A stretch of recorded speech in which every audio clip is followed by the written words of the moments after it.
السلام علیکم ورحمۃ اللہ وبرکاتہ۔ آئیے دوستوں، میں آپ لوگوں کو ایک پیاری سی دعا، پیاری سی حدیث اور مجرب عمل آپ کو بتاتا چلوں۔ جو شخص یہ چاہتا ہے کہ وہ فقیری، تنگ دستی، غریبی اور محتاجی سے دور رہے تو وہ اس عمل کو ضرور کرے۔ کرنا یہ ہے کہ سورج طلوع ہونے سے پہلے صبح کے وقت اس تسبیح کو یعنی سبحان اللہ و بحمدہ سبحان اللہ العظیم استغفر اللہ 100 مرتبہ پڑھنی ہے۔ جو شخص اس کو اپنی عملی زندگی میں اتارے گا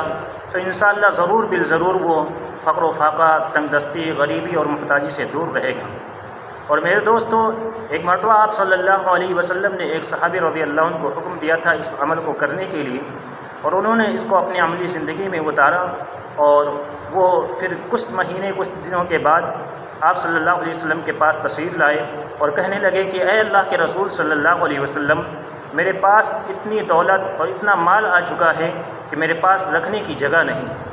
تو میرے دوستو، اگر آپ بھی مالدار اور دولت مند ہونا چاہتے ہیں اور فقر و فاقہ اور تنگ دستی سے دور رہنا چاہتے ہیں تو اس عمل کو ضرور کریں، اور دوستو اس ویڈیو کو دوستوں تک ضرور شیئر کریں تاکہ اور بھی لوگ اس معلومات سے فائدہ حاصل کر سکیں۔